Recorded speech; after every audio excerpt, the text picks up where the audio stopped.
Good morning, I think. Pretty sure. Let me double check here. Yeah, it's 10 afternoon.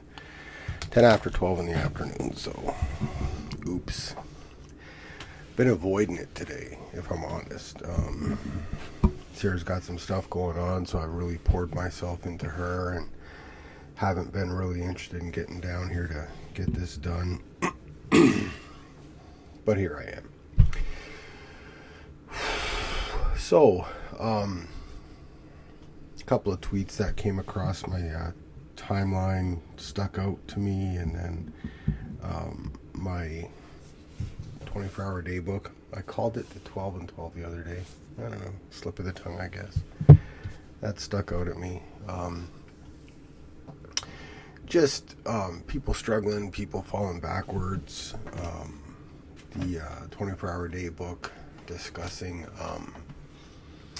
our desire and our ability to kind of connect with other people and to help others as we get into sobriety, getting into the rooms and the meetings, interacting with others, connecting with our higher power, and learning that when we get out of ourselves and we get into someone else, there's beauty there, the ability to connect with other people on that level where we can see our own struggle in them, and then from that pull at those threads to learn that we actually have the ability to benefit other people, to help other people. And it puts me in mind of a D.H. Lawrence piece that I actually have tattooed on my right thigh, my right quad, if you will, truthfully, from my hip to my knee.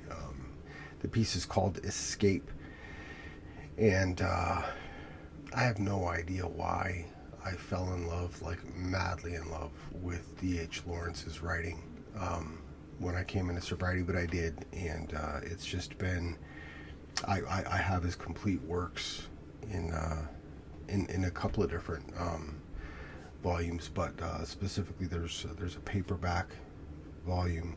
It's just filled with all of the stuff he's done, his poetic works anyways. Yeah, and in Escape, Lawrence writes about getting out of the ego, leaving our ego. It's like squirrels in a cage. And we hear this reference quite often around the tables if you're paying attention to some of these old timers that some of the new guys tend to avoid, or new ladies tend to avoid. That hamster wheel, the hamster cage that's going on in the brain all the time. Just constantly ruminating, spinning backwards instead of launching ourselves forwards. Lawrence writes about that in Escape. He writes about getting out of the ego, getting out of that squirrel cage in our brain, and finding ourselves in the forest, in the wilderness, if you will, of this new life we have, and how cold, unlying life rushes in, and we feel that cool, crisp air that just wakes us up, and it's frightening at first, but eventually we feel that passion, and we become taut and passionate with power, and we stamp our feet with new power, and then institutions just fall away and curl up like burnt paper. And it's such a fascinating idea, but these institutions that we've built up in our lives certainly fall away. And I wonder to myself, like, if there's something there, right, that speaks to why so many continue to fall back, right? I spoke about it yesterday in the happy birthday post.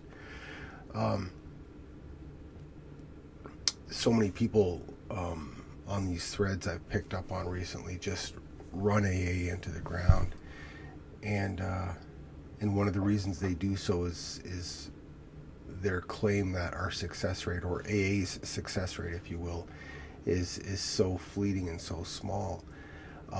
And it's bullshit. I mean, I want to swear, but I won't, and I apologize for that slip of the tongue, but it's bullshit. It just is. every single recovery program has a fleeting at best success rate, and it speaks nothing to the success of any given form of recovery. It speaks to the power of addiction. Addiction wins out almost all the time. Those that get it and stick and have long-term recovery are miraculous, to say the least. Those are just facts. But when we're thinking about why people fall backward, you gotta wonder, like, what is that all about? Like, when especially when people have a taste of recovery, when people have a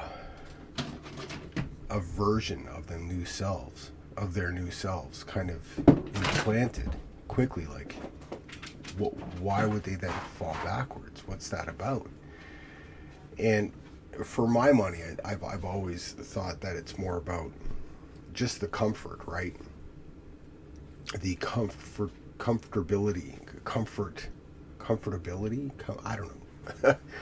Grasping for words here.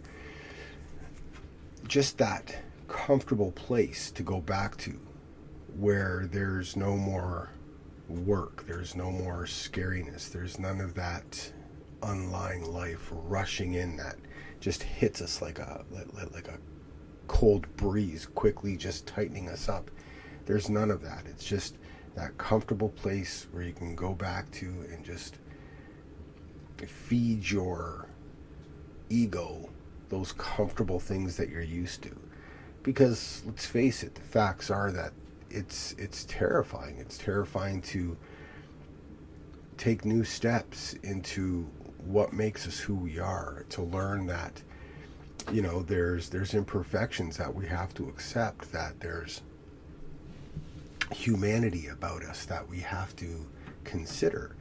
It's scary stuff, and it's not easy to do. So collapsing back into that comfortable couch is definitely a tempting idea.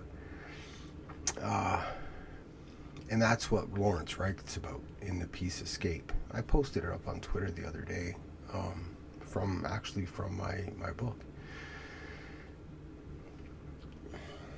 I wish there was a way to just flick a switch for some people and to just encourage people to keep the grind going. But there isn't, right? And that's why it wins so often. That's why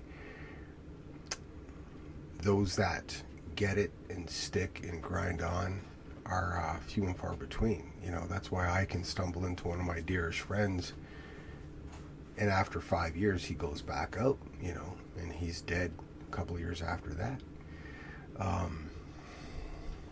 Some just can't stick or won't stick. My prayer is that, you know, whatever I'm doing here helps. That's why I'm doing it. That's why I dragged my ass off the couch this afternoon and headed down here, because I knew I didn't want to avoid it any longer. I made this kind of commitment to myself to get something up every day, and I'm gonna continue to do it. The 24-hour day book was fascinating, and really was kind of the final straw to get me off my rear end this afternoon, because it speaks to our ability to kind of learn from each other, and how we can't lord those experiences over one another. That's the beauty of this, right? Like, when you've done it long enough, when you're out here in this deep water, 25 years in, treading sometimes just to keep your head afloat, you know, like, I know what's going on. Without a PhD or a psych degree or psychology, whatever the hell, I don't know. The F-bombs are right there, ready to fall off my tongue today, and I'm doing everything I can to keep them back. Without any of those degrees or the paper on the wall or any of that stuff, I know exactly because it's there for me. It's always wanting to come out. So we see it in others, glaringly bright and alive, as bright as the sun. Sometimes we see it in others, but it doesn't benefit me to call that out. What I can do is share my own experience, strength, and hope, in the hopes that that touches somebody else. And it's frustrating sometimes, man. It's frustrating that I just can't reach out, grab it, and throw it in the garbage and set that person free. But there's that old adage that creeps back in, right? You gotta want it. You really do. You gotta want this. And what I wrote in the one tweet in response was that it's as simple as falling in love with the work. Falling in love with that work that keeps us clean and sober. Loving that so much more than the misery that you know is waiting for you at the end of that bottle, or the end of the end of the binge. We all know that misery that sits at the end of the binge, just waiting for us. The regret, the self-hatred, the self-loathing. We all know that. And to love the work of staying clean and sober more than you care to revisit that, that's the secret, man. I wish it for every one of you guys, man. There's a couple of people in the Recovery Posse that celebrated a year this last week. Celebrated 20 years, celebrated anniversaries. And I'm so grateful that I've been able to connect with you guys, man.